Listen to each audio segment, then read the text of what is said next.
Hi guys, it's Janae and welcome back to my channel, and today we're continuing the read along of Disabled Tyrant's Beloved Pet Fish.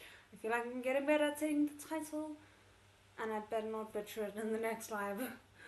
But yeah, hi, if you're new here, I am Janae. I read anime mostly on here, and we are currently busy with volume 1 of what I mentioned.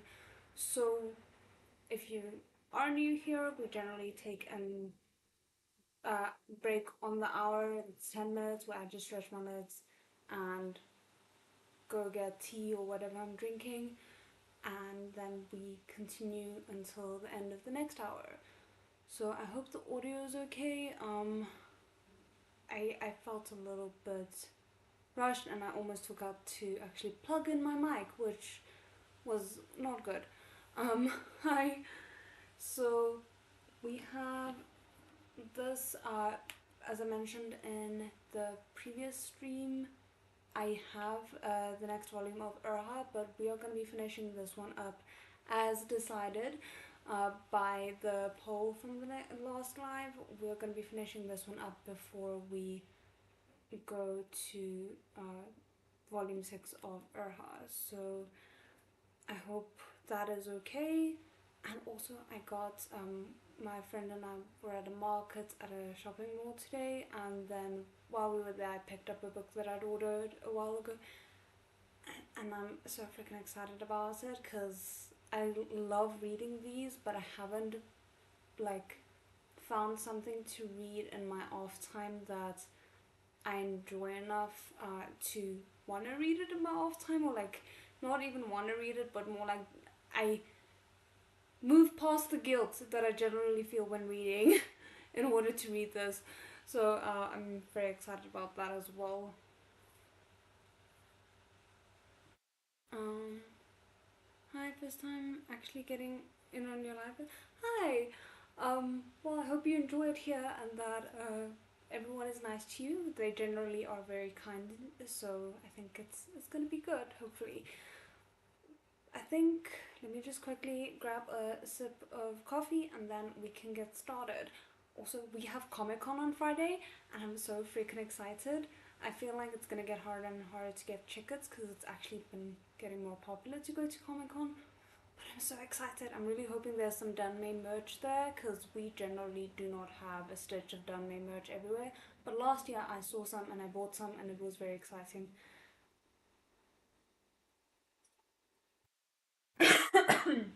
That was not smart. Wow. Um, okay, let us get started. For anyone who is following along with the actual novel, we are, I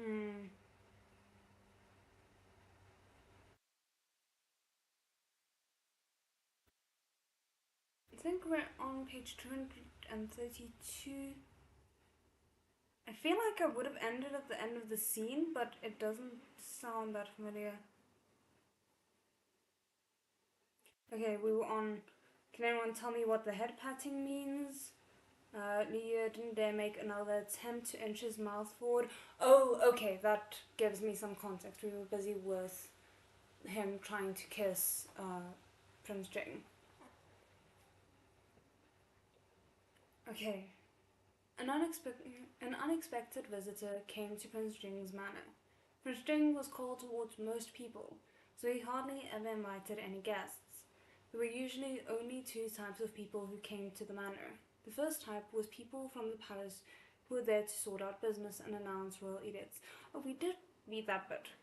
Okay, we'll just revisit it, just to be safe. The second type was Ying Yan, the heir of House of Chang'an. This young lord liked a good crowd, the opposite of Prince Jing's preferred solitude, but he just wasn't afraid of Prince Jing's frosty disposition and often came to the manor just to hang out. Yoshizu didn't care that every time he visited, Prince Jing's face was as dark as the bottom of a wok. It made him happy even.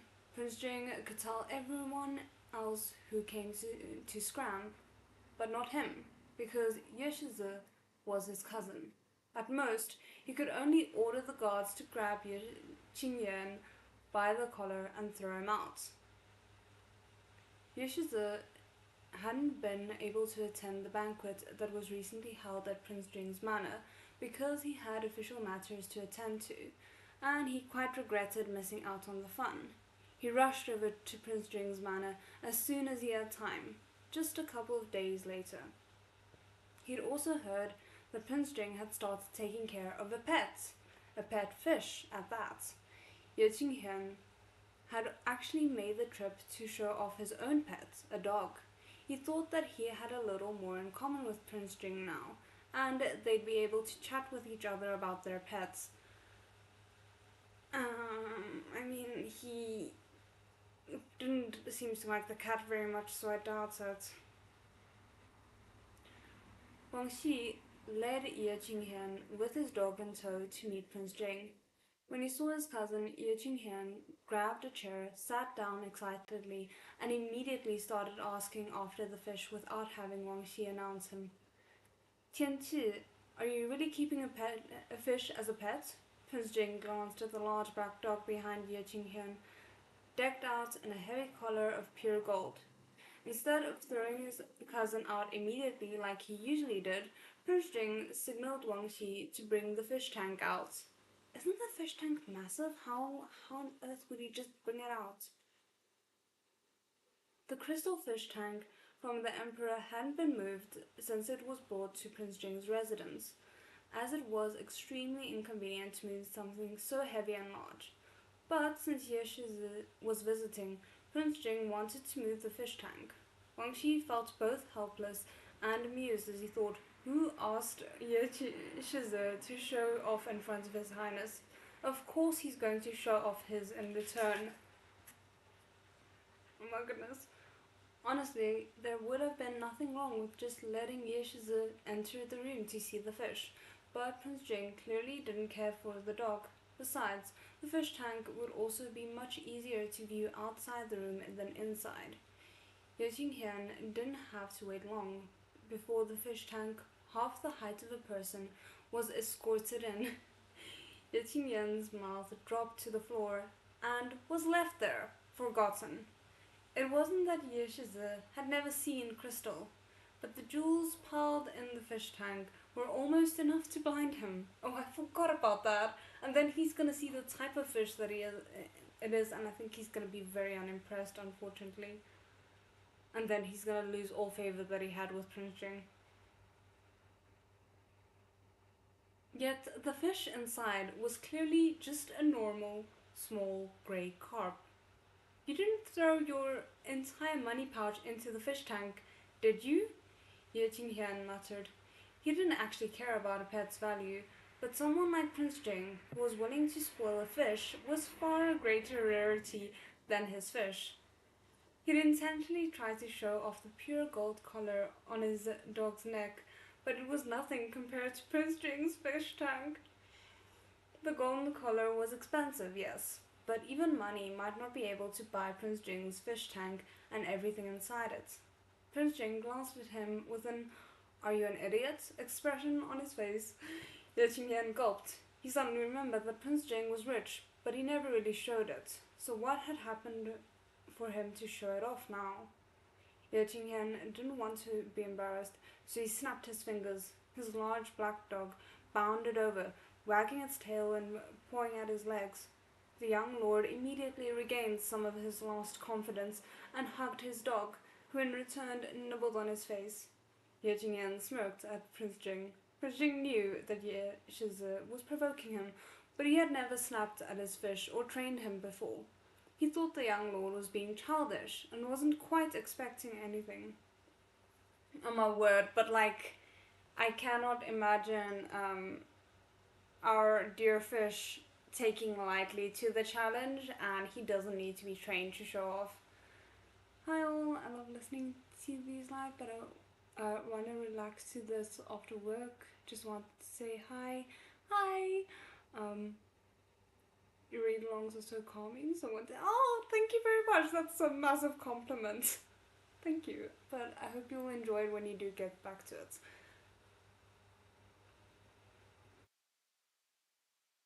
Okay.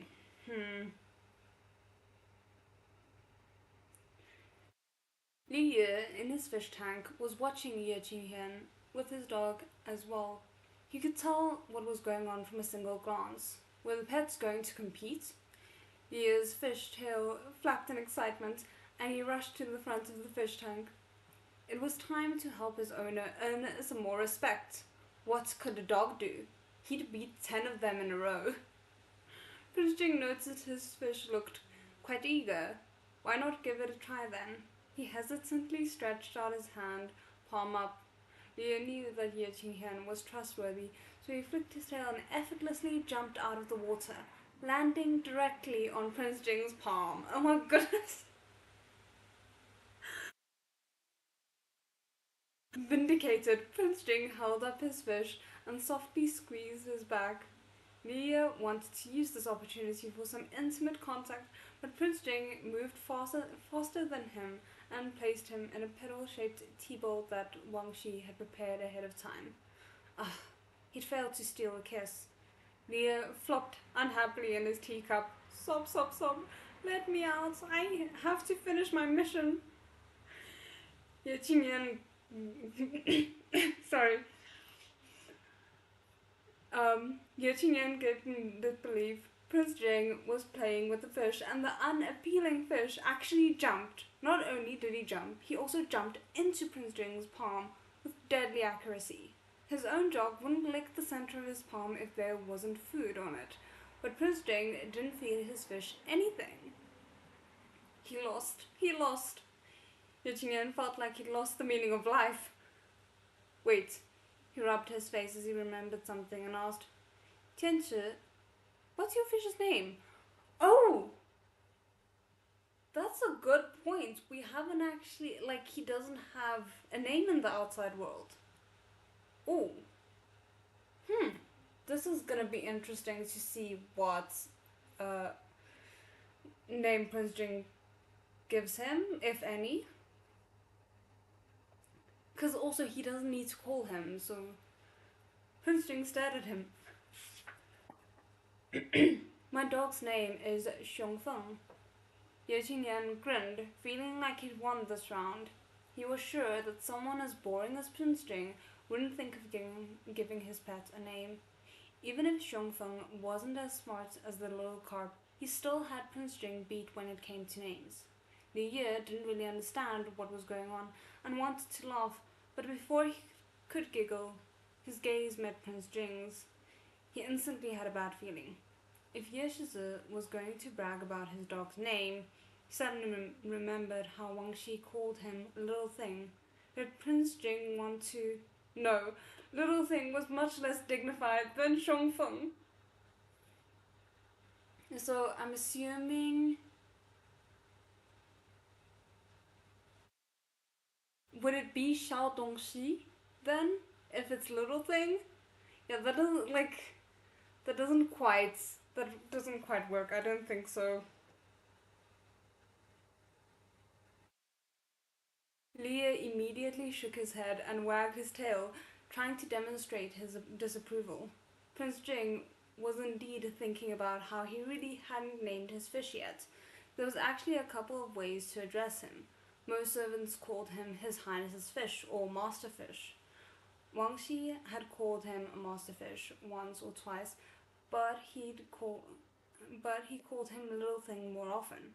Then why not just decide on Little Thing? Oh, the poor guy. Oh. But Wang Shi was the one who'd come up with that name, and Prince Jing didn't know how he felt about that. He'd always called him this fish in his thoughts. Oh. Why is this so weirdly endearing? It was about time to give him a proper name. Prince Jing pressed his lips together, asked for some ink and paper, gave it some thought, and wrote the word Shao. He turned his head to find the fish's burning gaze fixed on him. Prince Jing smiled, added the word fish, and tossed the paper to Ye Qingyan. He really just went, Xiao Ye. Yes, sure, totally, that is the name. Why do you give me this? Ye Qingyan asked, holding the calligraphy, but hadn't realized what it was yet. Wang Xu had faded into the background, leaped up, and confidently explained, Yishizu, His Highness wants you to remember that Master Fish's name is Xiaoyu. Ye Qingyan was speechless. What an unbelievably dull and unimaginative name. Xiaoyu. Lia's eyes lit up. This was an excellent name. He used to have the exact same nickname in the modern world. He quickly spit out a bunch of bubbles, trying to show how much he liked his new name. Why is this so cute?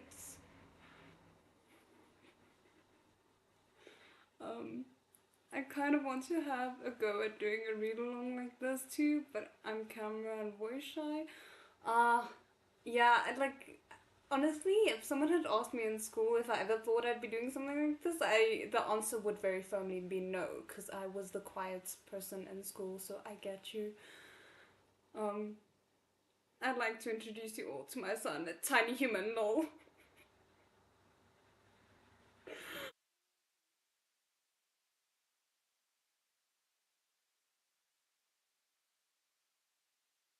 Ye Qingyan's arrival had refreshed Lia's impression of Ye Shizi from the book. Ye Qingyan and was Prince Jing's cousin, and one of the few royal children who was still upright and open-minded. He was sometimes prone to saying annoying things, but that was really his only flaw. And Lia never knew that the real Ye Qingyan had a dog. It was probably a small detail in the original book, just like the noble consort's master cat. Unfortunately, this detail almost cost Lia his life, especially when Ye Qingyan had someone untie Zhongfeng's chain. Zhongfeng started running around wildly, knocking up a cloud of dust. Lia could have heard the ruckus from a mile away. This dog had never seen a fish before, so he ran over excitedly to give him a sniff. When he was human, Lia wasn't afraid of cats or dogs, but as a fish, he was afraid of both. Dogs might not like to eat fish, but they loved grabbing things in their mouths. Zhongfeng's glistening white teeth were much larger and sharper than Piao Xu's. What's more, Yoshi's dog was quite persistent when it came to things that interested him, and instantly insisted on poking his nose into things and smelling them before he stopped. Right when the dog was about to poke him with his nose, Liu shrieked, Help! The little carp flopped around wildly in a panic, forgetting he was in a tea bowl and splashing water everywhere. As Zhongfeng dashed forward, Prince Jing moved in front of the teacup, so the dog ran into a human wall, just like Piao Shu did back then. Zhongfeng was an overly enthusiastic dog, so running into something didn't make him mad at all. Since it was his first time in Prince Jing's residence, he was also curious about Prince Jing, as he'd never met him before. While Zhongfeng might not have been afraid of Prince Jing, however, Ye Qingyan knew what Prince Jing was like when he was angry. Afraid that his dog would get a beating, he hurriedly said, Tianchi, don't raise a hand against him. You still have to keep in mind who his owner is. My Zhongfeng is naturally friendly and doesn't bite humans. He didn't bite humans, but could he guarantee that he didn't bite a fish? Yoshizu wasn't quite sure of that himself. So release him! That sounded like I said release, but release him, please? You'd think you'd want to keep in his good graces.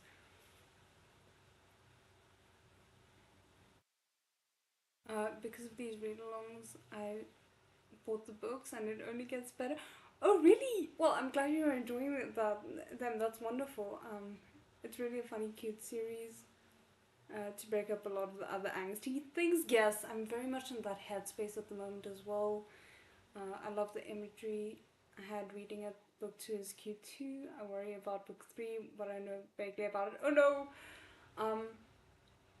But yeah, I do need to order volume 2 because once we finish with volume 6 of Urha, I want to come back to the series again. I feel like it's gonna hopefully be a good contrast.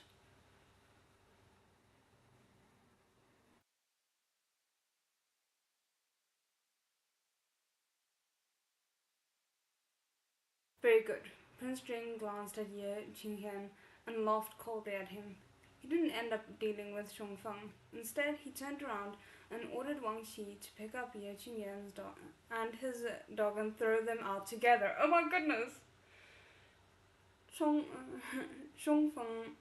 frightened Ye so badly that the fish's secret plan to steal a kiss from Prince Jing when he didn't expect it had flown right out the window. But Yushizu's arrival had helped him recall a plotline that this young lord was involved in. The system had told him that some plotlines would still happen and others would change. What was going to happen to this one? In the original book, the third prince gained Prince Jing as an ally through Chu Yan Ye. The House of Chang'an, as the family of the former empress and Prince Jing's family, had no need to support any other prince, but still indirectly helped the third prince for Prince Jing's sake. After they found out the House of Chang'an had helped Mu Tianming, Mu Tianzhao's family had held a grudge. At the same time, the country of Jinjie had sent their princess over to be married, and the emperor planned to have her marry Ye Shizi. However, as the second prince was afraid that the third prince would also receive support from the country of Jinjie through the marriage, he plotted to frame Ye Qingyan. Ye Qingyan would accidentally kill the princess. Okay, that's a lot of information that I'm kind of struggling to parse a little bit.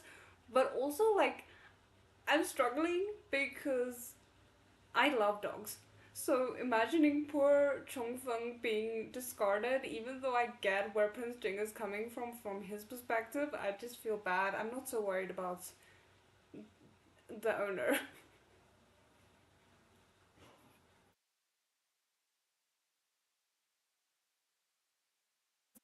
That there would be no marriage. Mu Tianzhao didn't care if the country of Jinju ended up becoming an enemy of the empire or not. What was important was that, according to his plan, the emperor would punish Ye Shizi to soothe diplomatic relations, and the Duke of Chang'an would plead for mercy. Then Wu Tianzhao would just needed to have the ministers on his side to speak of justice and insist that Ye Shizi and the Duke of Chang'an had brought shame on the memory of Emperors Xiao He. Sorry, I keep saying Hua when it's here, and I don't even know if I'm saying that correctly. The emperor would at least take away their titles and dismiss them from their positions, and the rest of the family would be impacted as well. The second prince had greater power in court than the third prince did. With the third prince's personality, Wu Tianzhao knew that he would choose to protect himself if pleading for mercy failed. He would then swoop in to win over Duke of Chang'an. If he could win him over, then the Duke of Chang'an and his family would be loyal to him. If he couldn't win him over, then at least he would have put the third prince at a disadvantage. The second prince was knee-deep in plots and schemes, but the most despicable thing of all was the sixth prince's behavior. When he discovered the scheme by chance, he kept his mouth shut, told the Duke of Chang'an and the third prince nothing, and instead chose to wait and let the tragedy happen. Damn, like this is, I shouldn't be surprised because I feel like the original story that he transmigrated into is a very typical, like, a lot of tragedy happens type of Chinese novel. So I shouldn't be surprised by that, but I'm kind of glad that we're getting the side quest here. Um, However, the ginger princess wasn't the one who ended up being killed. Instead, it was the emperor's most beloved youngest daughter. The emperor was furious. Yoshizu was executed, the Duke of Chang'an was exiled, and Prince Jing, having been implicated as well, was confined to his residence. The sixth prince volunteered to take on some of the emperor's burden and marry the awaiting Jinju princess. Yet the third prince still believed the second prince was behind everything and assumed the sixth prince was helping him earn the trust of the country of Jinju, and thus started trusting the sixth prince even more, when in truth the sixth prince was secretly already winning over the third prince's people. All of this happened because of the Sixth Prince's opportunism. The chance arose for him to drive the wedge between the two princes even deeper, so of course he took it, and managed to eradicate the power of the House of Chang'an while he was at it. The second and third princes were dangerous, but the sixth prince was even more malicious. He helped gain the backing of the House of Chang'an through Prince Jing and Chu Yanye. But when he found out that the House of Chang'an was already stretched to its limits, realizing they were even less likely to be of use to him than he'd thought, he decided to cut off the arm of support he'd personally brought in for the third prince, since he already trusted him completely. At the same time, he could turn the second and third princes against each other, thus giving himself an opportunity. That is kind of diabolical, and I was feeling in a sense, some sympathy for the third prince and, well, maybe not so much the third prince, but the Chu Yanyu, the original love interest, because of his love for the sixth prince. Sorry, I said third prince, but I meant sixth prince. And this is kind of taking all of that away in a weird way, even though it's not like Chianye's fault that the sixth prince is diabolical. But I do wonder how he fits into this entire equation when they were supposedly in love.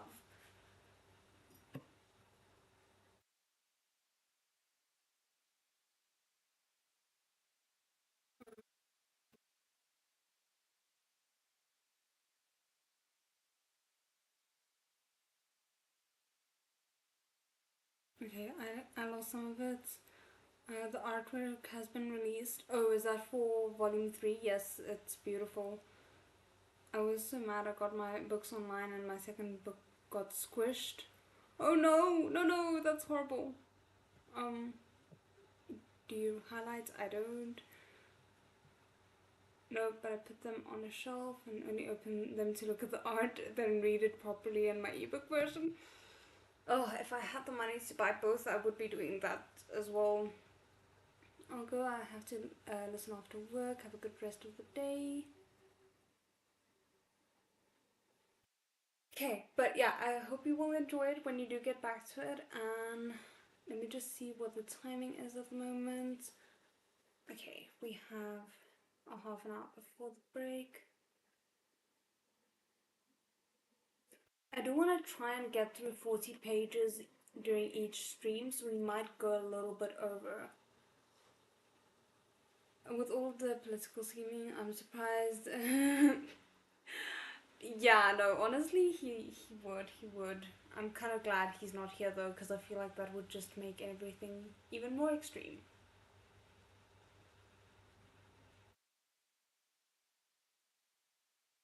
The princess had nothing to do with the prince's power struggle, but the sixth prince still sacrificed his own younger sister. He knew that the emperor would still show the Duke of Chang'an some mercy over the death of a mere princess from another country, but if it was their own princess who died, the emperor would no longer need to hold back on account of the empress Xiaohe. Clearly, the sixth prince had the darkest heart of all. He hid behind the third prince and plotted for both the second and third princes to defeat each other. Without these manipulations, he never would have gained the opportunity to fight Prince Jing for the throne and nearly win. In the fight to become the heir, there were countless casualties, the most innocent of which, in the original book, would be the House of Chang'an and Ye Shizi. But now, a turning point had presented itself. Since Prince Jing didn't like Qu Yanyi, it would be immensely difficult for the third prince to receive help from the House of Chang'an. Would the second prince still plot to frame Ye Shizi? If the second prince hadn't put that plan into motion, then the sixth prince's plan wouldn't have kicked off yet either. Leah had very little contact with Ye Shizi. The young lord might be a bit irritating, but he was one of Prince Jing's few friends, and a direct relative. To die in the contest for power, as innocent as he was, In the original book, the Sixth Prince failed to win the position of heir, and even though Chu Yanye begged for his mercy, Prince Jing still sacrificed the Sixth Prince to Ye Qingyan's family. It was clear that he was incredibly regretful. If Yeshiza's plotline still exists, Li Ye thought, I should help as much as I can. But he was just a fish. What could he do? Yeshiza came to Prince Jing's residence more often than anyone else did, but it still wasn't very often. Li Ye could only turn into a human for an hour a day, so he might not be able to run into Yeshiza, and even if he did, an hour wasn't enough time to persuade Yeshiza to believe him. Yeah, that's a lot of complications. Prince Jing was still the one Li Ye had the most contact with, so he had to go through Prince Jing. Just as he was thinking about how he was going to go about it, the fish scamming system suddenly interrupted. User?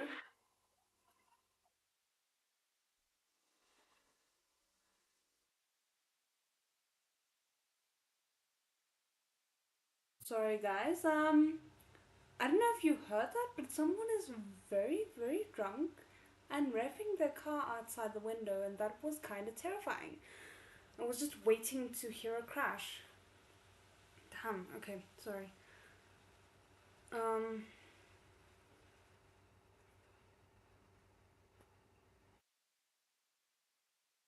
User, you've met the prerequisites for the side quest Impenetrable Defense.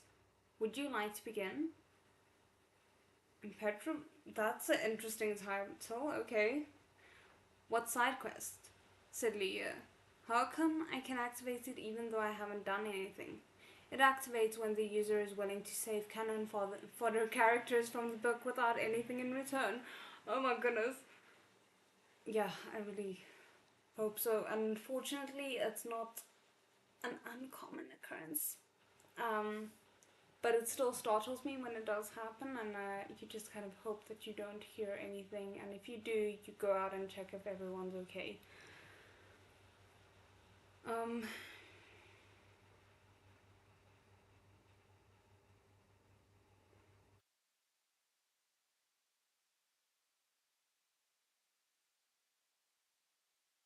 okay, sorry.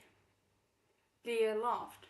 So Yoshiza was also cannon fodder. But with Yoshiza's qualities, he was probably still the most eye-catching cannon fodder. It would be best if the side quest was considered completed after people were saved. If it was anything like Clear Bright Pearl, he'd lose his mind. The year still had to worry over the intimate contact mission though. He asked cautiously, what's the mission exactly? And the rewards? Let's hear it. I mean, didn't the system just say that it wouldn't get you any rewards? The system guided Leah to look at the impenetrable defense mission. The mission was quite detailed. As long as he protected the person he wanted to save in the given period of time and prevented their death, the side quest would be completed. It was right in line with what he had wanted to do, and he liked the title Impenetrable Defense. It meant that as long as he was able to protect and guard the person well, he was like a metal wall. And the reward? Lee asked. The user chose from these rewards once the mission is completed. Oh, can choose from these rewards once the mission is completed. The system started to list them off mechanically. Leah didn't really want to listen. Fine, I'll see what they are when the mission is completed instead. The fish scamming system's rewards were getting more and more fantastical. Well, even if there was no mission, he would still help Yeshiza. The reward wasn't really important. Leah's plan was to deliver a letter to Yeshiza that outlined the second prince's plan to frame him. Even if Ye Qingyan didn't believe the letter, the House of Chang'an might at least be alerted, and if they were somewhat already prepared, then it would be difficult for the second prince to harm them.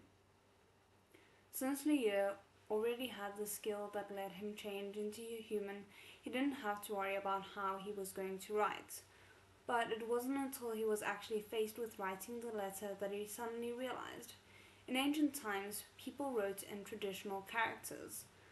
Oh goodness, yeah, those look even more complicated than the simplified versions. but he wouldn't be able to write an entire letter with them. He'd suddenly become illiterate. That is an interesting conundrum. I kind of applaud the author for actually taking that into consideration, and at the same time I'm like, damn it, why does this have to be so complicated? Hi. Oh goodness. Still, it wouldn't stop him. Since he could mostly read traditional characters, he just had to find a book with lots of words and copy it. There wasn't many books in Prince Jing's bedroom, but there was a large study room that Leah hadn't been to yet. When Prince Jing planned to go to the study, Leah jumped into his palm and grabbed onto his fingers, refusing to get off. Prince Jing glanced at him fondly. What in the world should I do with you? He thought. This fish had been getting bolder and bolder ever since it was given a name. Oh well, Prince Jing might grumble, but he didn't hesitate at all to grab the flower petal tea bowl that the little carp often stayed in.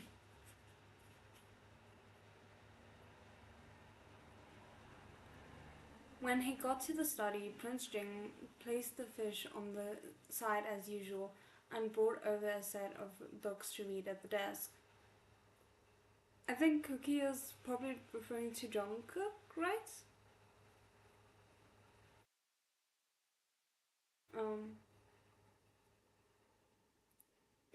When he got to the study, Prince Jing placed the fish on the side as usual and brought over a set of books to read at the desk. The little carp was always very quiet when Prince Jing read in his own room, but this time, instead of being obediently silent as usual, Shahir kept trying to stretch his head towards the book he was reading and flapped his tail vigorously. The angle's off, I can't see. Did Shahir want to play again? Prince Jing was pretty easygoing with his fish, so he smiled and moved the tea bowl closer to him. Bangxi had been informed that the fish was coming to the study, so he'd laid a couple of thick, water-absorbent blankets on the table in advance. Leah could finally see the book. As he watched, he took notes of as many characters as he could that he might use while writing the letter. He planned to practice writing the characters when no one else was around. Prince Jing noticed while reading that Shahir's head was moving up and down consistently. He suddenly had a feeling that the fish could read.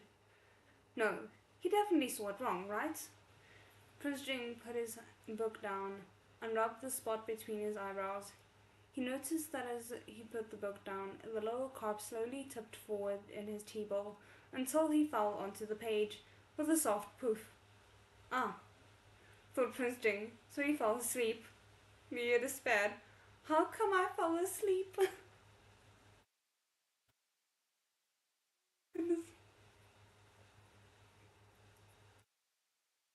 Okay, we are on chapter 24, Even the Best Laid Plans. Oh no, that does not sound promising at all.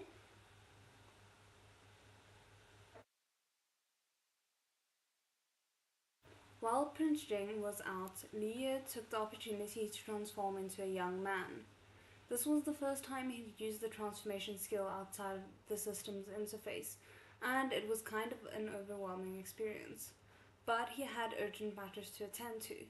He suppressed his excitement as much as possible.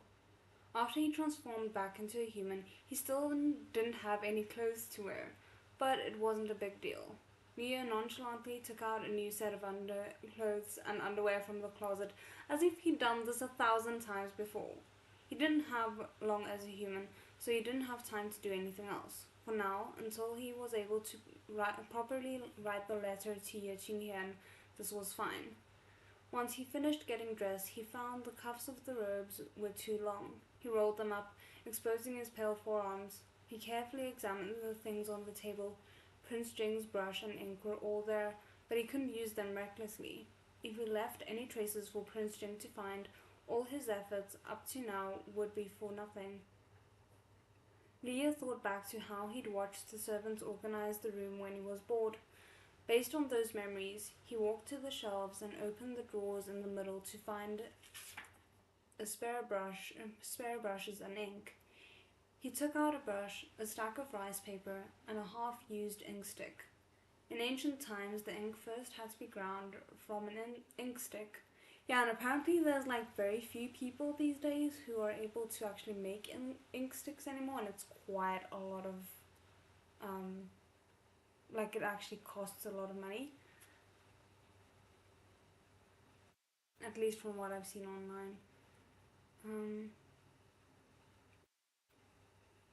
Leah had seen Prince Jing grind ink before, and it would be easy to replicate his motions, but the only inkstone he could find was the Dune inkstone on the desk, which belonged to Prince Jing.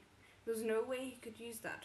Besides, it was currently clean. It would be too obvious if he used it.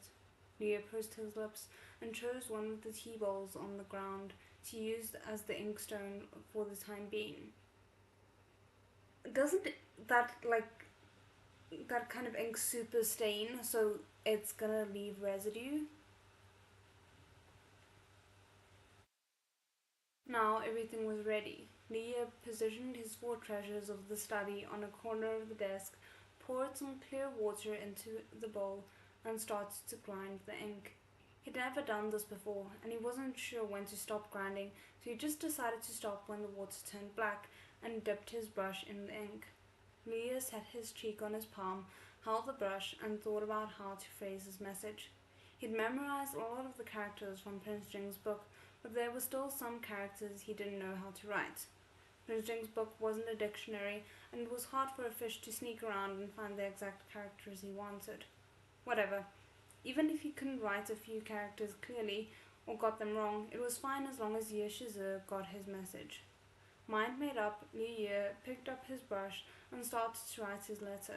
He wrote several drafts, one after another, revising the letter again and again. Once he had read it to himself and thought it looked all right, he copied that version.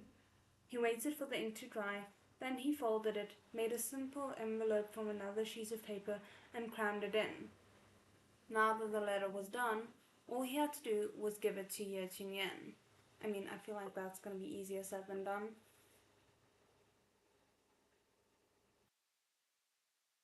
Leah stored the finished letter in his inventory to keep it safe. Then he wiped the brush clean and put it back where he originally found it, along with the ink and paper. He wiped down the desk he touched too. He couldn't just throw away the rough drafts, so they had to be destroyed.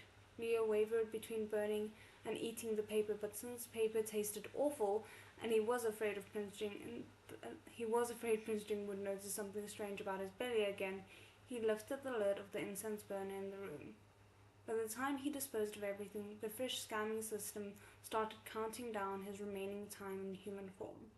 Leah took off his clothes and hid them in the pile of clothes that Prince Jing had already worn. A servant would take them all away for cleaning later, so there would be no traces left. He was so smart and resourceful, he thought, that he could become a spy. When Prince Jing returned, Leah was sleeping soundly on his white stone bed. Prince Jing felt something was off the moment he stepped over the threshold, though everything looked just like how he'd left it. Somehow, his subconscious just felt that there was something wrong.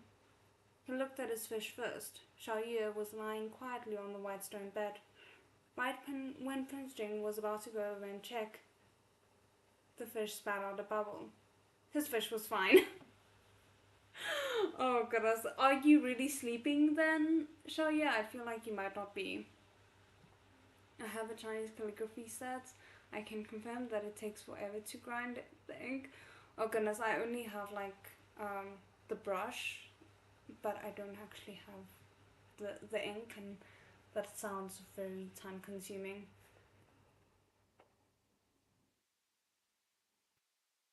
Mm.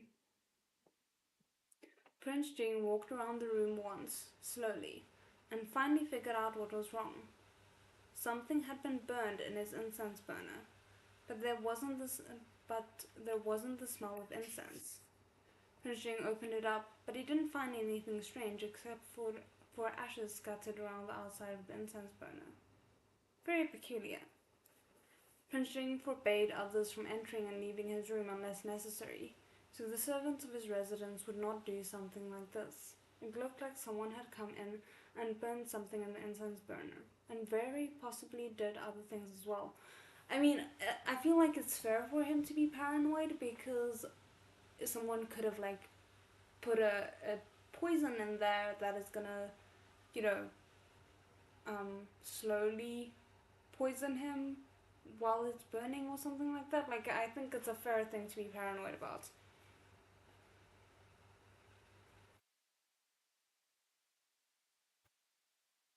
Um, Prince Jing called for Wang Xi and had him investigate thoroughly. Wang Xi immediately checked everything in the room. He quickly found that one of the writing brushes stored in the drawer had frayed and stack of paper was missing, along with half an ink stick. Prince Jing's face darkened. Had another thief appeared so soon, even though the last one hadn't been caught yet? The servant in charge of laundry was just about to take away Prince Jing's clothes for washing when Wang Xi, careful as ever, stopped him. He flipped through the clothes and his eyes lit up. Your Highness, look. Wang Xi pulled out an inner robe from the pile of clothes. The sleeves of this garment was rolled up and there was a number of ink stains on it. Prince Jing thought back to the past couple of days. He knew that he hadn't gotten ink on his inner robes recently, and there was no need for him to roll up the sleeves, since the garments fit him well. Inner robes again. Did the thief have something against his clothes? Probably not. Your Highness, the servant recalls the one that escaped by the water last time, Wang Shi quietly reminded Prince Jing. Prince Jing nodded. He agreed that this was too great a coincidence. It was probably the same person. Since the thief wasn't caught last time, he came back again? But what exactly was his goal? A smile flashed in Prince Jing's thoughts. Secretly, he couldn't quite believe that the young man with such refreshing looks could be a thief who stole his clothes multiple times. And why did he steal his fish? Trying to express his anger over getting kicked out by the D-wife was a bit of a reach.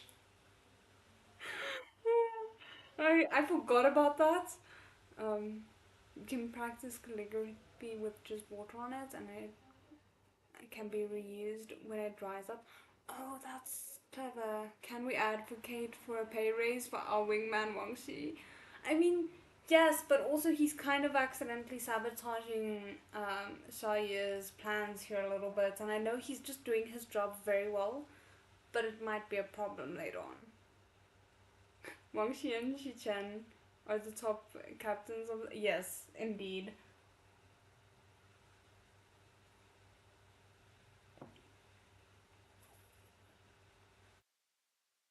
Jing felt sure there must be some huge secret behind this young man. He just hadn't figured out what it was yet. But whatever the case, he wouldn't let the thief take away his fish anymore. Prince Jing secretly ordered Wang Shi to double the guards and increase the number of people looking for the thief. All the while, the little carp was still sound asleep, unaware that his actions had set off a chain of disturbances in Prince Jing's residence. He was originally sleeping facing the inside of the fish tank. When he turned over, he was met with Prince Jing's face.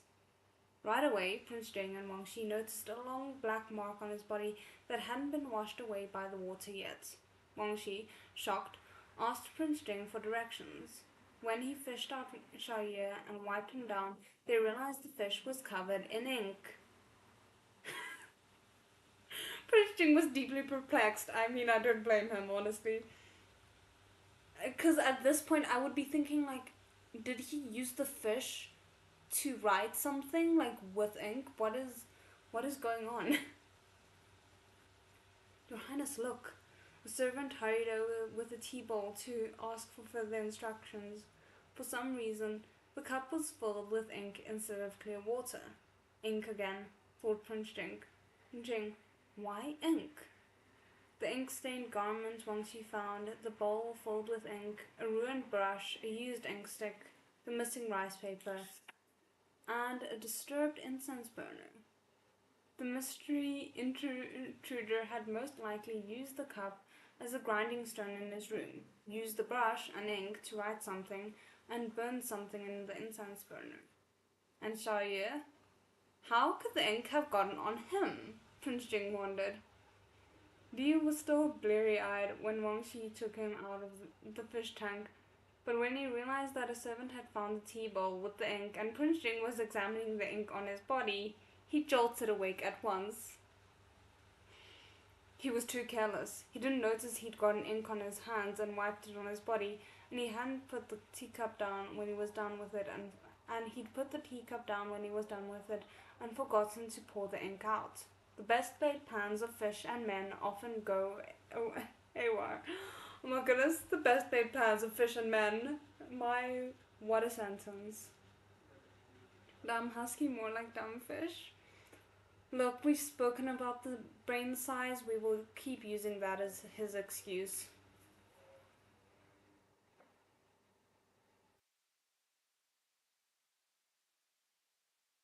Um, Prince Jing might even start suspecting him now. He couldn't be mistaken for a fish spirit. He immediately broke away from Wang Shi and doggedly jumped into the ink tea bowl, pretending to be excited, like he really loved it, and dyed himself darker than a squid.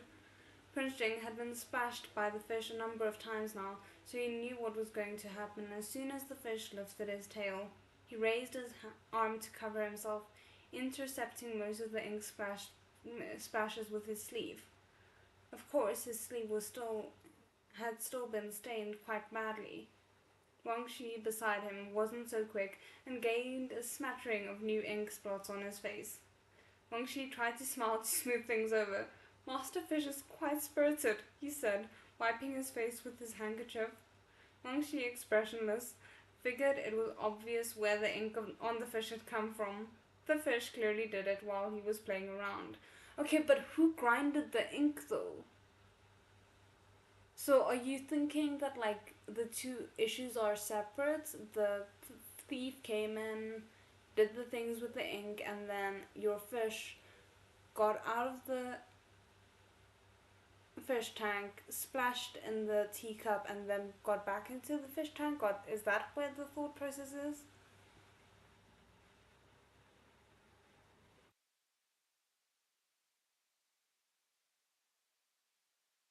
Oh my goodness, yes. Chuaning and Prinching in one room would be quite a scene.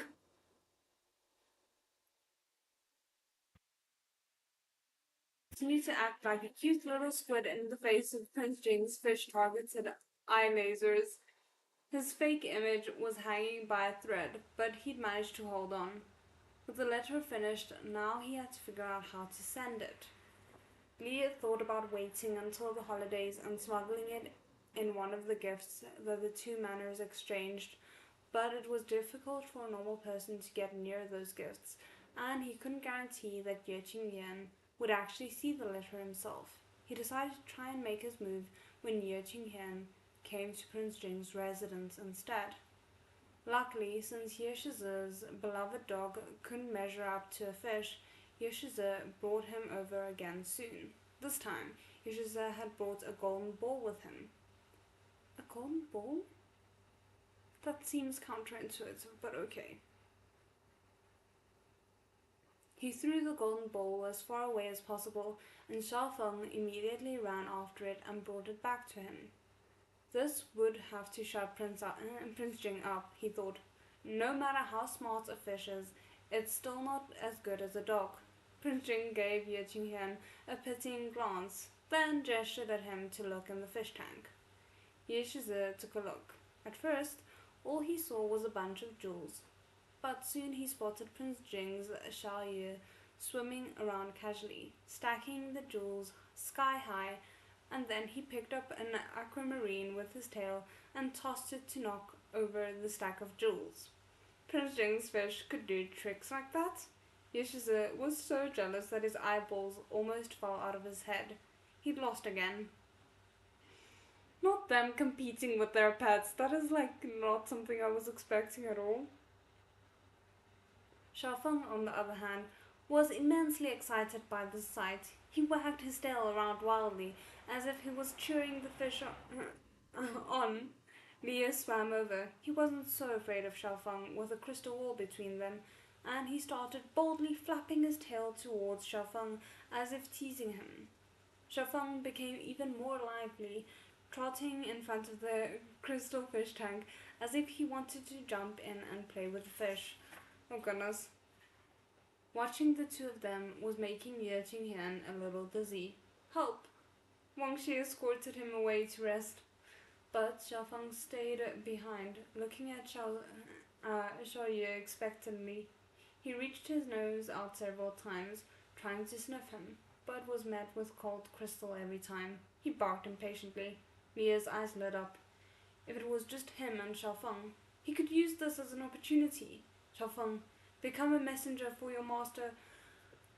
You're gonna trust a dog to deliver the... No, that's not a good idea. Unless you're gonna tie it to like his collar or something like that and guarantee that he's not just gonna eat the message, I don't think this is a good idea. Ye Shizi had to rest a bit because of his dizziness. When he came back, his darling pet dog Xiaofeng's fur was half soaked and he was holding a white envelope in his mouth, pawing at his legs. What's this? Shocked, Ye Shizi pulled the letter out of Xiaofeng's mouth. Okay, so we're at the end of a chapter and we're almost on the hour, so I think I'm gonna pause it here, take the 10-minute break, and then we'll be back at...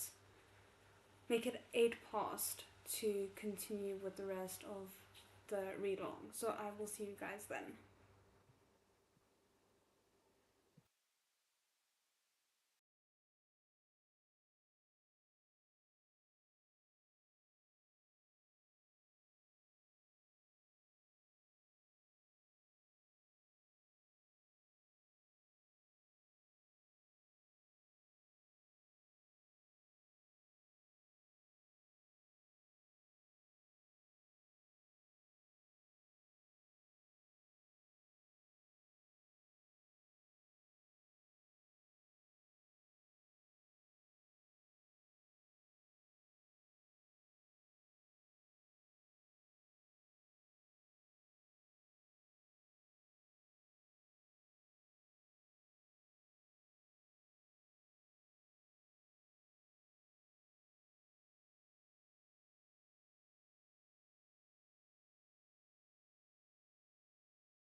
Okay, we are back. I hope the audio is okay.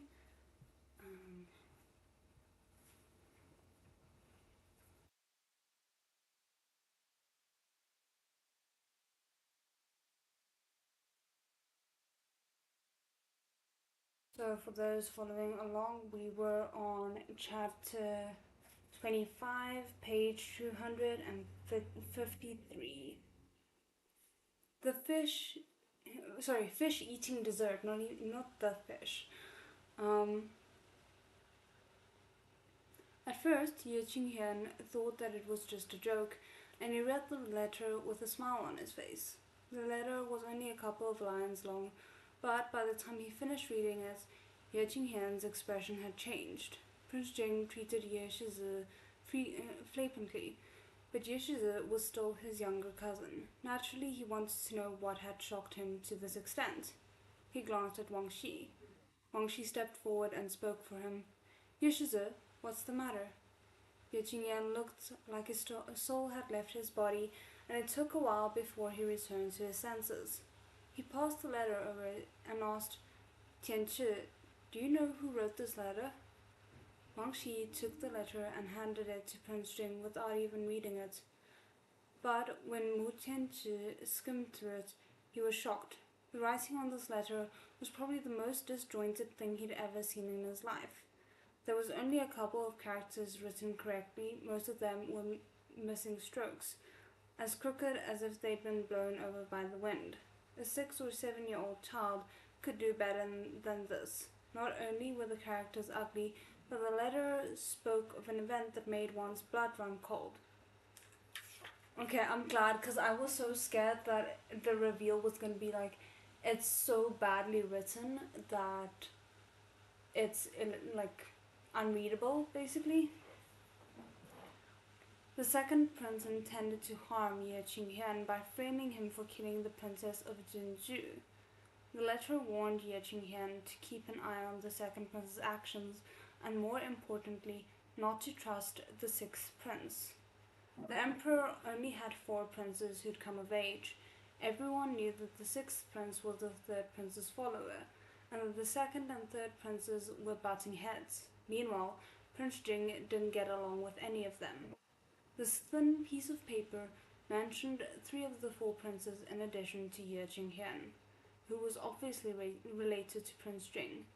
As Prince Jing realized this, his expression turned serious. The House of Chang'an was the former empress's family, so the emperor relied heavily on them, and their rich, stable future was pretty much guaranteed. The D princes born to the former empress had all either died young or been disabled. The House of Chang'an had no legitimate prince of their own, and with their current status, there was no need for them to align themselves with any of the princes. The Duke rarely had any contact with the princes, as he wanted to avoid conflict as much as possible. But conflict would find them. The letter had been delivered through Shafeng. It was written extremely strangely, and its contents were even more unbelievable. Ye Qingyan couldn't tell if it was real or not, and he had other misgivings as well. Was it perhaps a trap to trick the House of Chang'an? Wu Tianchi gave it some thought and coughed lightly. Ye Qingyan lifted his head at the sound to see Prince Jing pinch a mark on one of the names on the letter. Hold on, let me just read that. Wu Tianchi gave it some thought and coughed lightly. Ye Qingyan lifted his head at the sound to see Prince Jing pinch a mark on one of the names on the letter. Okay. Poor handwriting law. Hi, Hua Cheng. Oh, goodness. Ye Qingyan could tell that Prince Jing was trying to bring his attention to the word the Princess of Jinju. Ye Qingyan paused. Are you asking why the Princess of Jinju? If it was anyone else, it might have been more believable. But the Princess of Jinju? Neither Prince Jing nor Ye Qingyan had heard any recent news about Jinju, and was quite far from their own capital. They had never even seen the princess, so why would the second prince kill someone like that and frame Ye Shizu for it? And there was the dilemma.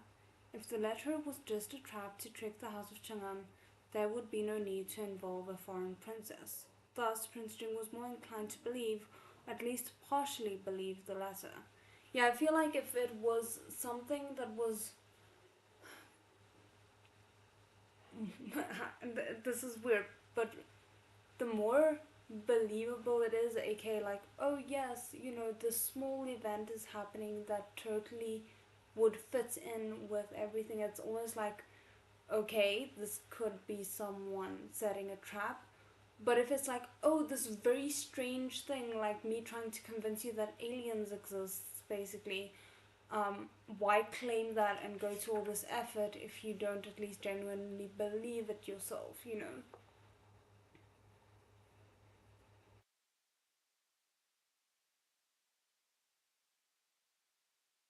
Um,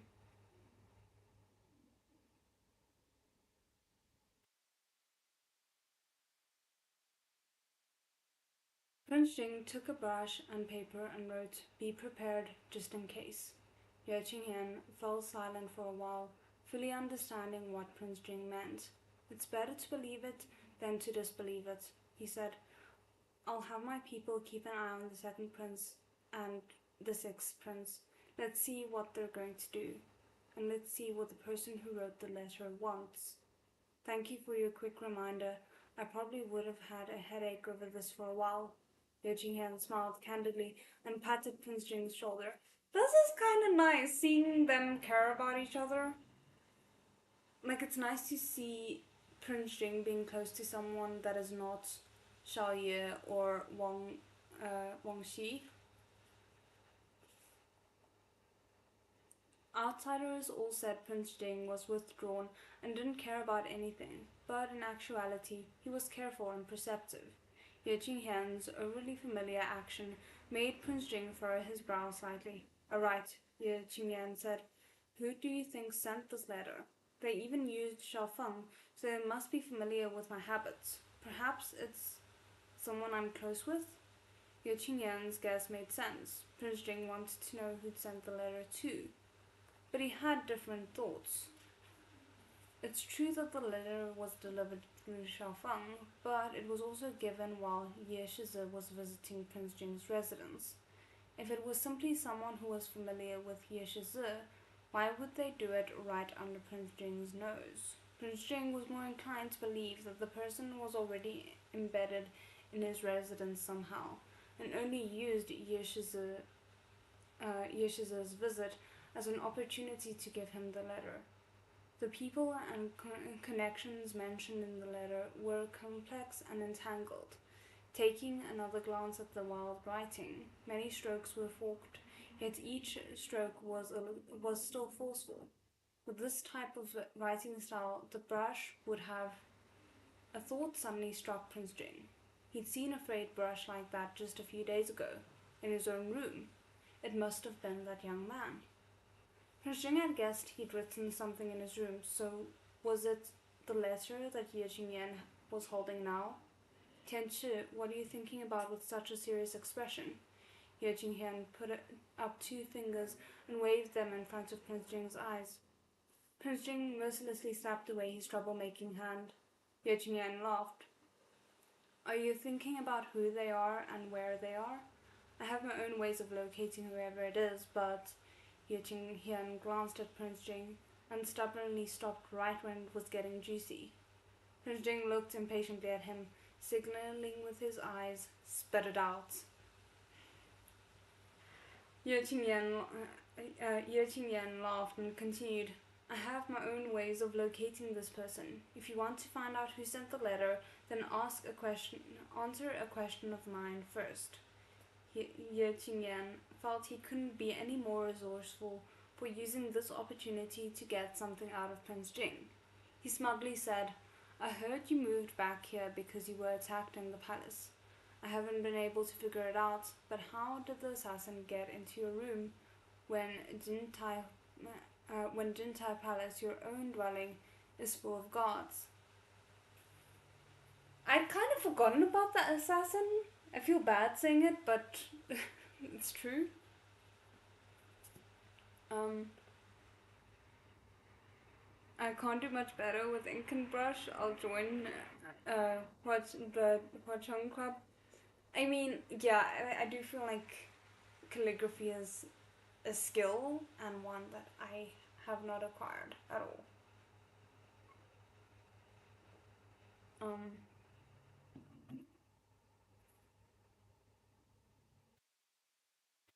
Ying Yan had been eager to gossip about this for a very long time. Everyone in the palace was trying to guess who sent the assassin, but Prince Jing had already killed her, and the imperial guards who searched the corpse found nothing useful either. There were two main theories in the palace. One was that noble consort Xue had a grudge against Prince Jing since they ambushed her on his account. Even if the noble consort wasn't the one who ordered the assassination, people believed it had to do with her. The other theory was that someone else was framing noble consort Xue. She was the first person anyone would think of when an attempt was made on Prince Jing's life, after all. This was also part of why the second prince was so desperate to reconcile with Prince Jing. Of course he wanted to help noble consort Xue, but he was also afraid that the emperor would listen to the rumors flying about the palace. That's a thought. Like, I don't know if this makes sense, but considering we just learned about how scheming the sixth prince is, I feel like it's not completely outside the realm of possibility for him to have ordered the assassination to frame Consort Xue so that that would make life more difficult for the second prince and thus make his ascension to the throne less likely. Um, as Prince Jing's younger cousin, Ye Qingyan was naturally quite worried about him and wanted to know who was bold enough to make a move on him in the palace. The third prince was eager to try and compete with the second prince and had covertly allied himself with the sixth prince. The princes were in a state of mutual hostility. So, if you tell me who exactly sent the assassin, then I'll find the person who wrote the letter, he declared. Why did Prince Jing kill the assassin instead of keeping her alive for questioning? Ye Qingyan was sure he must know something and just didn't want to tell him. Prince Jing snorted coldly and glanced at Wang Shi, who covered his mouth and privately laughed before ordering the guards to grab Ye Qingyan's collar. Tianchi, what are you doing? Ye Qingyan was shocked. Wang Shi slowly said, Ye Shizi, have you forgotten? His Highness hates it when others try to negotiate with him. So why did you try it? Fine. He was the idiot for thinking he could get anything out of Prince Jing. Wang Shi ordered someone to lift Ye Shizi up and was about to throw him out when Ye Qingyan made a last-ditch effort. Wait! If I'm chased out, who's going to find the person who sent the letter? That's enough, Ye Shizi, Wang Shi said cheerfully. His Highness wants me to ask you if you want to be kicked out, or if you'd rather tell us. Come on, Ye Qingyan complained half-heartedly. He decided not to be stubborn about it, though, and went ahead and revealed his plan, which turned out to be Xiaofeng. Since the person who wrote the letter had Xiaofeng deliver it, Xiaofeng must have seen him. They would be able to find the person if Xiaofeng led the way. This method certainly had not occurred to Prince Jing. Ye Qingyan untied the leash and jabbed away at Xiaofeng, asking for his help, and he's gonna lead them straight to the fish tank, which Ye Qingyan is not gonna make anything of, and Prince Jing might just be weird enough to actually connect the dots. We'll see.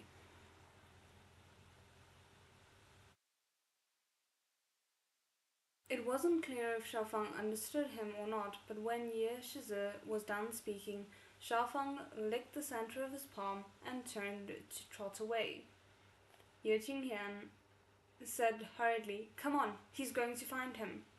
Prince Jing and Ye Qingyan glanced at each other and came to a mutual understanding, then trailed behind Xiaofeng. Earlier, when Prince Jing and Ye Qingyan were gone, Li Ye had turned into a human right away, frightening Xiaofeng into a barking frenzy. When he was in his human form, Li Ye wasn't afraid of Xiaofeng, but he had to feed the dog some red fish food to calm him down. Unexpectedly, Xiaofeng liked the fish food a lot. He stopped barking and even licked Li Ye's hand.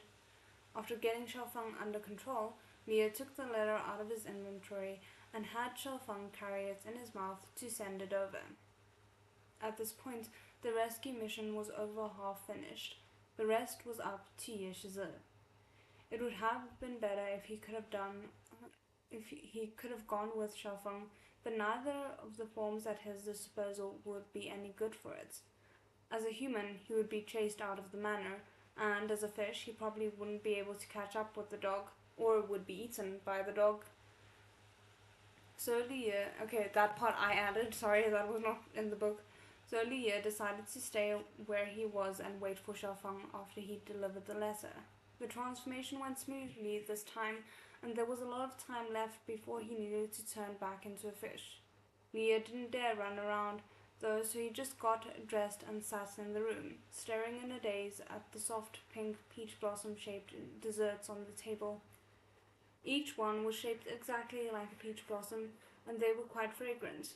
Wangxi said that it was a confection made by a chef from the palace, and Prince Jing would sometimes have some. Since Wangxi had put the pastry there himself, there shouldn't be any problems with it. Li Ye sat for a while, bored, and then set his sights on the pastry. Oh goodness. The last time he transformed into a human, he was much too busy writing the letter to eat any human food. The time before that, he ate the food Auntie Xie gave him, but there was no desserts. Now that this plate of inviting pastries was right in front of him, Li Ye felt a craving. This was Prince Jing's dessert. It was normal for a pet to steal a little taste of his master's dessert, right? The peach blossom pastries were neatly stacked in 3 layers, forming a tiny little mountain.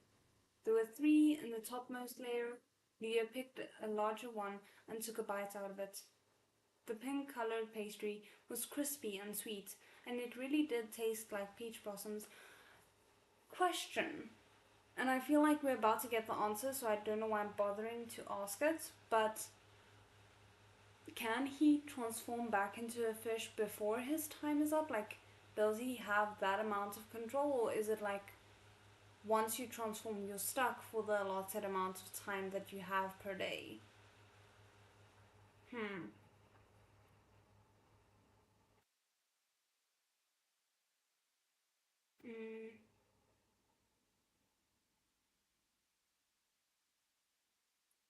Leo was worried that his time was almost up, so he finished it quickly.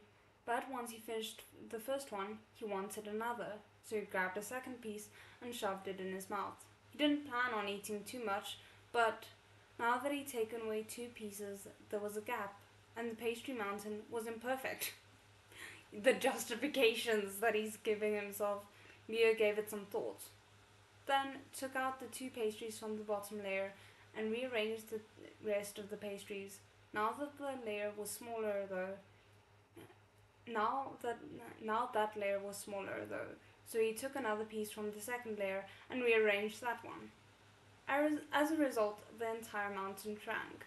Leo nodded, satisfied, and ate the excess peach flour pastries, stuffing his cheeks.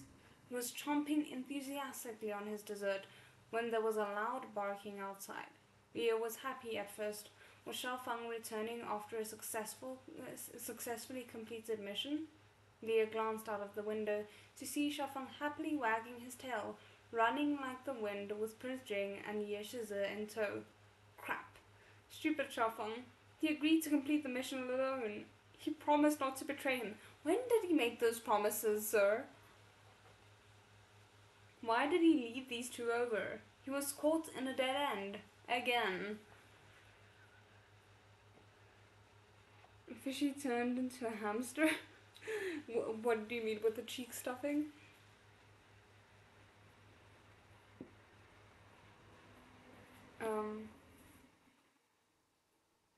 Oh, it's 2 hours? Yeah, but the question still stands. I'm like fearful that he won't be able to turn back ahead of time. I think what could be interesting, but I think the author is more likely to go with the he can't turn back ahead of time, so now he has to run type of thing. But what could be interesting is if he can turn back ahead of time and yet Prince Jing notices his belly being distended again, and then maybe he links the two events in a sense.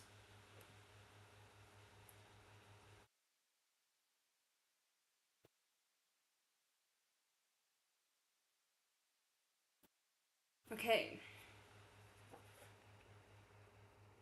Chapter 26. Bring the fish everywhere. Leo could turn into human for an hour at a time now. He turned back into a fish when his time was up, but before that he was stuck in human form. There we go, there's my answer.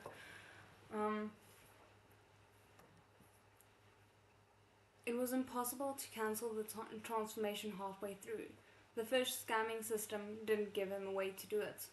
Prince Jing was about to unknowingly trap him in the room again. This room was quite large, but there was nowhere to hide. Getting into the closet or hiding behind a curtain would be as good as asking for death. Leo stood up and ran to open the window inside. He seriously had to jump out of the window again. He remembered that he'd climbed through the window when he used the transformation medicine before, and that it was close to the ornamental mountain outside. The path was familiar. Leo tried to open the window latch, but the same window that had opened so easily last time wouldn't budge. What was going on? He jiggled it twice, panicked, but the window didn't move. He suddenly realized that the window most likely couldn't be opened because it had been sealed. There was no need to guess who did it. But when was it sealed, and why hadn't he known about it? Interesting question. That kind of weirdly feels as if Prince Jing already knows something. A cold sweat broke out on Leah's back. If this window didn't work, then he'd try the other one. But he tried each one and found to his despair that none of them would open. He knew there were guards outside the door too, so he wouldn't be able to get out that way. Xiaofeng's barks were getting closer and closer. Liu raised his head. If Prince Jing caught him, Prince Jing had been looking for him for such a long time. Would he kill him on the spot? Should he say, "Stop, master, I'm your pet fish"?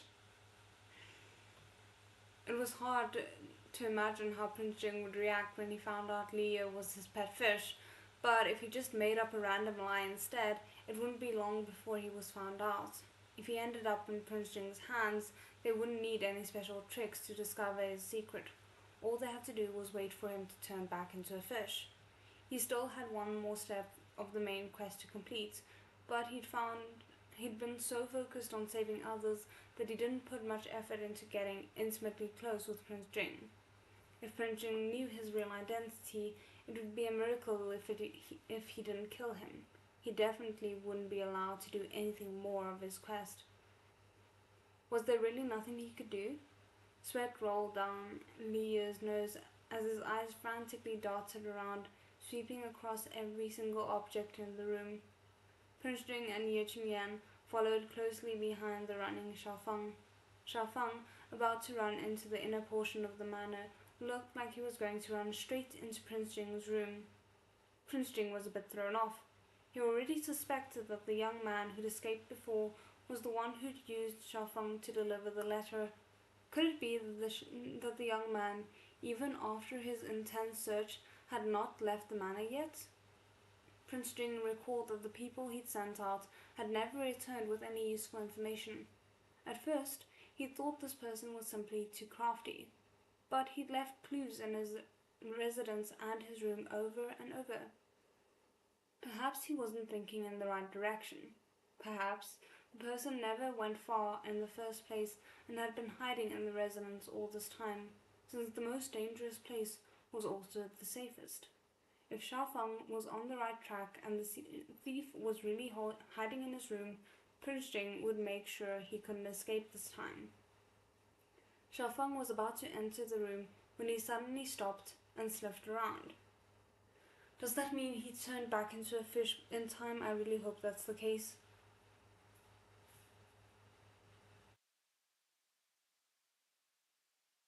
Ying Yan came up and petted his beloved dog's head. "Why aren't you chasing him anymore?"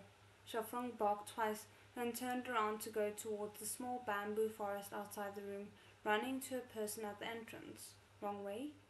Prince Jing glanced at him suspiciously, hesitated, then followed Xiaofeng to the bamboo forest. Back in the room, Li Ye had been certain he was about to face a formidable opponent. Sop, sop, sop, scared the fish half to death. So this is where you kind of start to wonder if the protagonist of the novel has changed from Prince Jing to Xia Ye, because that was some formidable plot armor there, you know?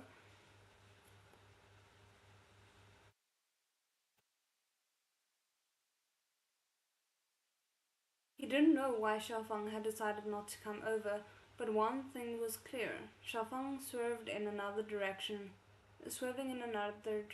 had helped him out immensely. His transformation time was almost up. As long as he could turn back into a fish and get back in the fish tank, he wouldn't be found out. Xiaofeng ran up to the person in front of the bamboo forest and wagged his tail, expressing his friendliness. The person was dressed in white. He knelt down and affectionately patted Xiaofeng's head. Is this gonna be the guy that was the original love interest? Because if that's the case, it's gonna end up still being a mess, and Xia Yan's not gonna have been able to save Ying Yan. Mm. Xiaofeng seemed to like him as he circled around him several times. Ying Yan looked him up and down. He would have mistaken him for a woman at first. At first glance, he thought, if you weren't wearing men's clothes. Who are you? The man bowed, neither overbearing nor self-affecting, as he said, If it pleases my lord, I am Chu Yan Ye. I reside in the Qingxi garden. I was just passing by, but for some reason your dog bounded over. So your name is Chu Yan Ye. Xiaofeng seems to like you quite a bit. Ye Qingyan smiled, but he didn't mean anything by it. He was normally kind to beautiful people. He wasn't attracted to men, but that didn't stop him from appreciating this great beauty's alluring face. However, Ye Qingyan didn't quite believe Chu Yanye's explanation. Chang'an Manor was exceedingly large. What sort of tricks hadn't he seen? Xiaofeng rarely ever ran up to strangers, so Chu Yanye had almost certainly done it on purpose somehow. Ye Qingyan's frequent visits to Prince Jing's residence hadn't been for nothing either. He knew this courtyard was where Prince Jing put the prospective concubines that others had gifted him. It seemed like Chu Yanye's origin was suspicious. Okay, I'm glad he's being careful. I hope it continues. He didn't think he'd run into something like this at Prince Jing's residence. Ye Qingyan burst out laughing. This wasn't his residence, so he just had to watch the show. No need to overstep and intervene. It hadn't been long since the banquet at his residence, so Prince Jing recognized Chu Yanye. His cold gaze fell on Chu Yanye's hand. Chu Yanye had claimed he didn't know why Xiaofeng came towards him, but Prince Jing's eyes were sharp, and he'd already noticed that Chu Yanye had hurriedly kicked a green leaf aside. The green juice on his fingertips had yet to be wiped off completely. Prince Jing's eyes darkened. There was no doubt that Chu Yanye was lying. He deliberately used some kind of trick to make Xiaofeng run over. Displeased, Prince Jing glanced towards Ye Qingyan. Since Prince Jing and Ye Shizi had left in such a hurry earlier, Wang Shi hadn't caught up yet, so Ye Qingyan, who'd suddenly become a mouthpiece, gaped uselessly. In the end, he just coughed lightly, pretending not to understand. Prince Jing glared at him again, and Ye Shizi relented. He unwillingly asked, Chu Yanye, why are you here? Chu Yanye knelt in greeting, then raised his head and said, I heard His Highness and Ye Shizi were looking for one skilled in calligraphy. Please let me have a try. Where the hell did you hear that, and how did you come to that conclusion? That is very weird.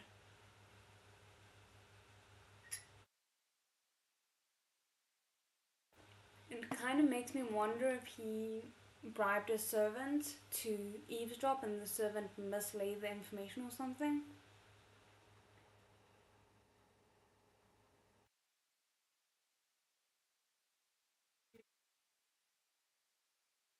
Ever since Chuyenye entered Prince Jing's manor, he had been staying in Qingxi Garden. Prince Jing's residence was heavily guarded, so it took the sixth prince great effort to deliver a letter to Chuyenye. In that letter, he'd asked him to captivate Prince Jing so he could enlist the help of the House of Chang'an. Chuyenye truly wanted to help Mu Tianshao, but he hadn't so much as seen Prince Jing since he got here. Everyone in Prince Jing's manor treated the residents of Qingxi Garden like outsiders, him included, and had their guard up with them at all times. Thank goodness. If he wanted to give Mu Tianshao a helping hand, he had to get out of Qingxi Garden first and gain Prince Jing's attention again. When Chuyenye entered the manor, the third prince had shoved a bunch of money on him to further secure his loyalty. Chuyenye had spent a lot of it to bribe a patrolling guard outside Qingxi Garden. Wow, okay, I wasn't expecting to have that thought confirmed so quickly. And also we have some beautiful art that I just kind of need to show you guys before we continue, because it is indeed stunning. The servants in Prince Jing's residence was extremely difficult to bribe, so the guard only agreed to pass along bits and pieces he heard, most of which was quite useless.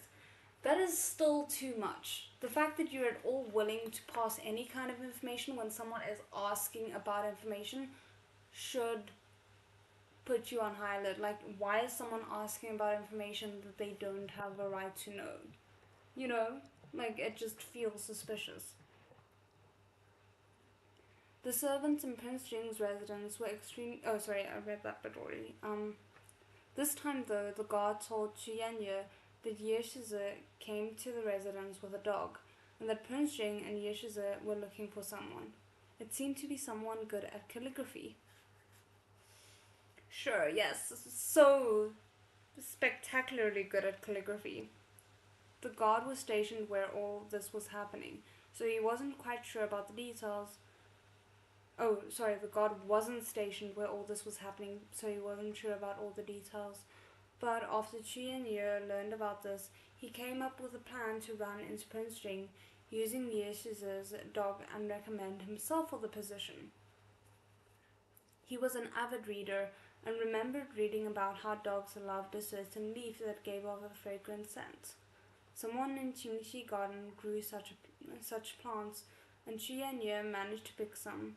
He then asked the guards to let him out of Qingxi Garden.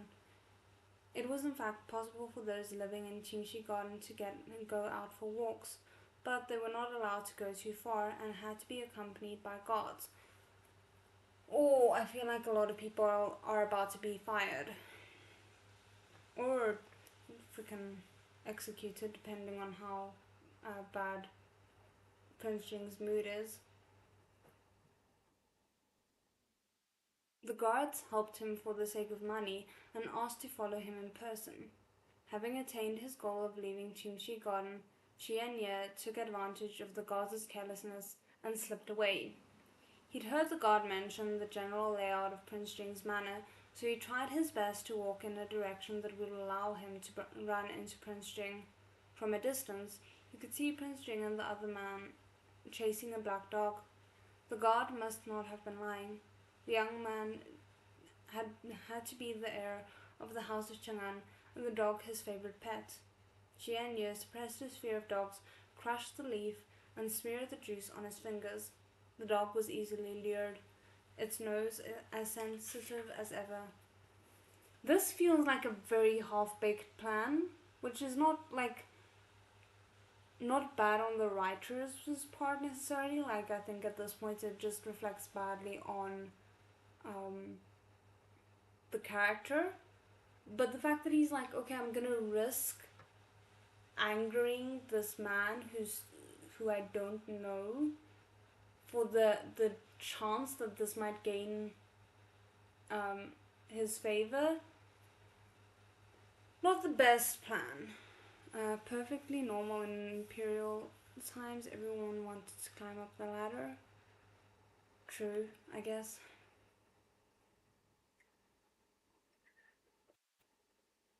I think the one thing that kind of like is making me give Jianya a little bit more of the benefit of the doubt in terms of this being a very bad plan is he doesn't know how bad Prince Jing's temper is, so there's no reason for him to necessarily think that this would lead to him pulling the stunt would immediately lead to his death, which is not unlikely with Prince Jing, unfortunately.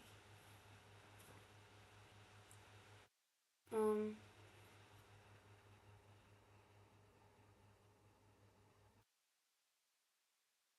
Jian Ye had no role or name in Prince Jing's residence. He was just someone who had been sent in from the outside, so he wasn't even considered a servant and had no right to even call himself this lowly one. He used to follow the sixth prince Mutian Shao, whom he had, whom he was close to, and Mutian Shao knew he regarded himself quite highly, so he never asked Xianye to address himself with a lower title. Xianye did not consider himself of humble birth, so he awkwardly called himself I. It seemed refined and courteous, but it was actually extremely rude. Oh, this is going to be interesting. This is going to be interesting. If Wang Shi had heard him, he would have chewed him out, but Ye Shizi never cared much about these conceited customs. As for Prince Jing, he was on the cusp of rage, but not because of Chu Yanye's form of address. Prince Jing was very displeased with Chu Yanye for daring to divert and disrupt Xiaofeng from his original route. Yeah, Chu Yanye might as well have said, "I'm the one you're looking for." Prince Jing stared at him for a moment and scoffed coldly. Qianye felt his confidence waver under that gaze. Because the sixth prince had asked him to seduce Prince Jing, Qianye told himself he had to conquer his heart. Since Prince Jing was mute, however, he had no idea how to read him. But he did know that the look in his eyes right now was not one of infatuation, and it frightened him a bit. Wang Gonggong finally caught up to them. Prince Jing pointed with his chin and moved his fingers. After some thought, Wang Xi ordered someone to prepare a brush and ink. Prince Jing wrote down a few characters and tossed the paper to Chu Yanyi. Chu Yanyi didn't understand what he meant, so Wang Xi said, "His Highness is ordering you to write each of these characters once."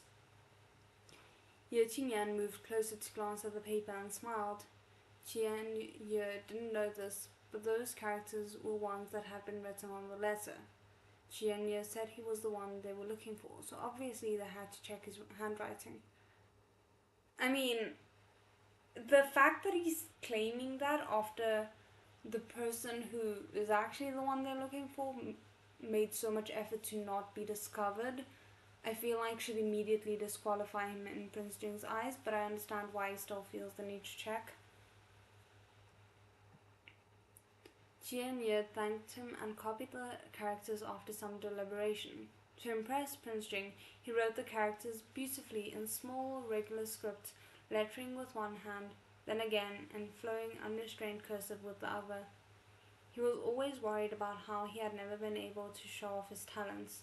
Everyone praised him for his looks, but it was his talent that he was truly proud of, and this was it. Unfortunately, Prince Jing only glanced at his talents indifferently. Even the brush he had just set aside got a longer glance. Prince Jing flicked his sleeves in disgust, and Wang Shi immediately said, "His Highness says you're not the one he's looking for." I'm not gonna say that. He cursed, but I'm just gonna say, "and to mind your business." Or leave, aka. Ye Qingyan was struck dumb. He still wanted to say something, but Wang Shi had already ordered the guards to take him away. He heard Wang Shi cursing. Since he broke the rules by leaving Xinqi Garden without permission, both he and the guard he bribed were punished with 200 strokes of the board. Damn. I mean, it's better than death, I guess. But, yeah, I feel like that is a very painful way to learn not to cross any boundaries with Prince Jing. The guard was immediately thrown out of the manor, and Qian Ye, with all his talent, was dragged back to Qingxi Garden to stew in his own juices. Ooh! Wang Gonggong said this was Prince Jing's order. If he died outside, they would have to inform the third prince. But if he died in Prince Jing's residence, they could just bury him. Oh, okay. Damn, that's rough. But also, I'm just thinking about the fact that if he dies, this might anger the sixth prince even more and, like, get him to target Prince Jing all the more. Qian Ye was more than frightened enough, tears streaming down his face as he lay on his bed covered in injuries. Nobody had ever treated him like this before. How could this man be so cruel? After Xiaofeng was distracted by Qian Ye, he didn't want to move anymore, no matter how much Ye Jingyan tried to get him going. Xiaofeng would just lick his hand quietly. They probably wouldn't be able to find the person they were looking for. Ye Jingyan smiled apologetically at Prince Jing. He hadn't expected to encounter an obstacle like this. Prince Jing dazedly looked at Xiaofeng for a bit. If Qian Ye hadn't appeared, then the original direction Xiaofeng was going in was his room. It would probably be too late if they went now, but Prince Jing still ordered Wang Shi to keep an eye out and got ready to go himself. Tianchi, I'll go with you. Ye Jingyan wanted to know who sent the letter to. Prince Jing paused, glanced at Ye Wangxi, shook his head lightly, and then left. Ye Jingyan was baffled. Beside him, Wangxi sighed. Ye Shize, His Highness has his guesses. Please leave it to us to handle it. Ye Jingyan's eyes widened. Does he have other clues? Who is it? Wangxi's expression became pained. His Highness has had people investigating for a long while now, but we still haven't even found his name. It seems to be someone's male concubine. Another person's male concubine sent Prince Jing a letter? Ye Qingyan scratched his head, confused. Was he that charming? Prince Jing stood in front of his room and threw the doors open, but there was nobody inside. He knew that this young man was good at escaping, as well as cleaning up his traces. Occasionally he might even leave some misleading clues behind, but there would always be some trace of him left. This time it's gonna be the food, and I'm kind of curious to see how Prince Jing's gonna feel about his snack being stolen.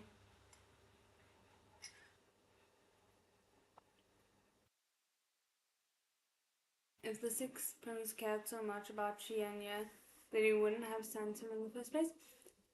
That is technically very true, and I kind of hope you're right, but I would not put it past the prince to be hypocritical enough to not care about him enough to send him to Prince Jing, but care enough about him to use him as the reason for targeting the prince.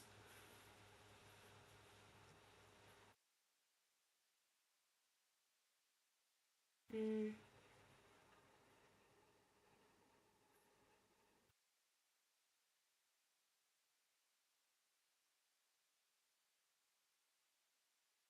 After the young man had escaped last time, Prince Jing secretly ordered Wang Shi to seal the window so that it would be impossible to open. This time, at least, it would have been impossible for the young man to escape through the window. As usual, Prince Jing gave his fish a glance. The fish was swimming casually in his tank. Prince Jing decided to look for clues himself this time. He walked around the room once, but didn't find anything, since his underclothes and underwear had been taken every time, once strewn randomly on the ground, and once mixed in with the clothes he'd already worn. Prince Jing thought that he should start with his clothes, so he opened his closet. He didn't notice that there was a gaze behind him that had followed him since he entered the room. In the crystal fish tank, the little carp was practically glued to the tank wall. almost not daring to breathe, as he watched Prince Jing rummage around his room. Xiaofeng had bought him time by not coming directly into the room, so Li Ye had taken off all the clothes he was wearing. Ever since the increase in his inventory size, one slot had clear water and the second slot held other things. After the letter was delivered, a slot became available that could definitely fit a set of clothes. But if he put it in there and Prince Jing wasn't able to find his clothes, he would still suspect that his clothes were stolen. So Li Ye just folded them up and put them back in the closet. It quickly became obvious that he'd made the right choice. Prince Jing simply curled his lips up after opening the closet, as if he didn't find anything suspicious. But in the next moment, even though he shouldn't have noticed anything, Prince Jing effortlessly pulled out the clothes Li Ye had been wearing. What? Li Ye was stupefied. He even forgot to swim. How did he do it? He'd been way more careful than usual. The clothes weren't dirty, and they looked the same as all the other folded clothes in the closet. He didn't put them on the top either, so Prince Jing shouldn't have noticed. Li Ye had no idea that Prince Jing had secretly ordered Wang Shi to embroider numbers on the inner linings of his clothes after the second time his clothes were taken. The clothes that were placed in the closet had to be ordered by number. Since the thief had stolen from him twice, Prince Jing suspected the thief would do it again. As long as he checked the order of the numbers, he would know whether someone had moved them. And someone did. Damn! This guy is moving in the shadows, I swear.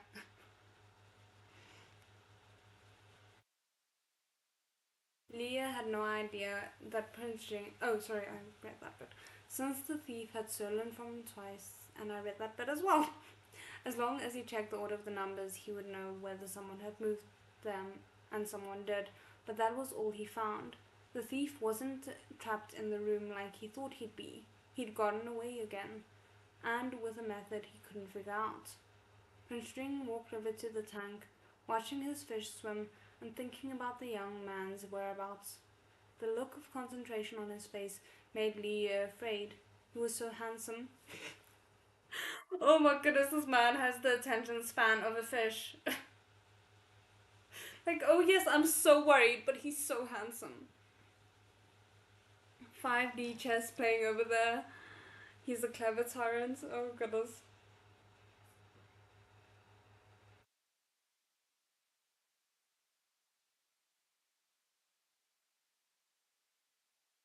Mm. No, it was because Prince Jing was too smart. He was always just about to figure out Li Ye's identity. Li Ye couldn't underestimate him. Li Ye made his mind up and decided to sell himself again. But Prince Jing was with him all the time, so it was probably hard to impress him anymore. Thanks to Xiaofeng, Li Ye was reminded that some dogs, Xiaofeng included, like to run in circles and chase their tails. Li Ye planned to give it a try and chase his own tail. Even if he looked silly, it was fine as long as he could distract Prince Jing. Li Ye twisted his body, chasing the tip of his tail as he tried to resist the shame, repeating to himself silently, "As long as you don't treat your tail as a tail." As he chased it around, he was surprised to find that his head could touch his tail. Thanks to his fish nature, Li Ye couldn't resist playing with it. I accidentally got carried away. Ah! Prince Jing quickly noticed his fish playing with his tail and watched him for a bit without realizing. This was new to him. He'd never seen a fish playing with its tail before. When the fish stopped, Prince Jing scooped him out and plopped him into a nearby tea bowl, as always, petting him a little. Li Ye shamelessly wrapped his tail, which had just patted his own head, around Prince Jing's finger. The coldness in Prince Jing's eyes slowly disappeared, and he smiled and shook his head. He said he didn't want it, but he definitely wanted it deep down. Li Ye saw right through his insincere master and wouldn't let go of his finger. Suddenly, Prince Jing looked surprised, as if he'd seen something. He stopped playing with him and pushed the fish's head slightly to the side. He was puzzled, but the reason quickly became clear. as Prince Jing carefully removed a piece of food stuck behind a fin and his body. He usually ate fish food, so it wasn't out of the ordinary for him to drop a few pieces of fish food here and there. Still, he was Prince Jing's fish. There was no need to worry about getting the water dirty, as the servants changed his water frequently enough. But the piece of food was pink. Okay, we're at the top of the page, so I think I'm gonna end it here. We just managed to clear 40 pages, so I'm pretty happy with that, I think. Yes, my math is right, we did.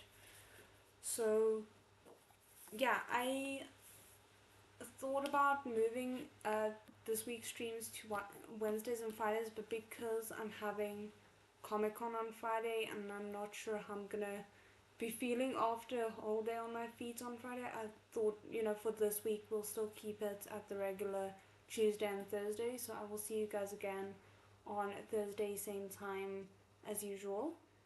And yeah, I hope you guys enjoyed today and have a good rest of your week until then. 再见。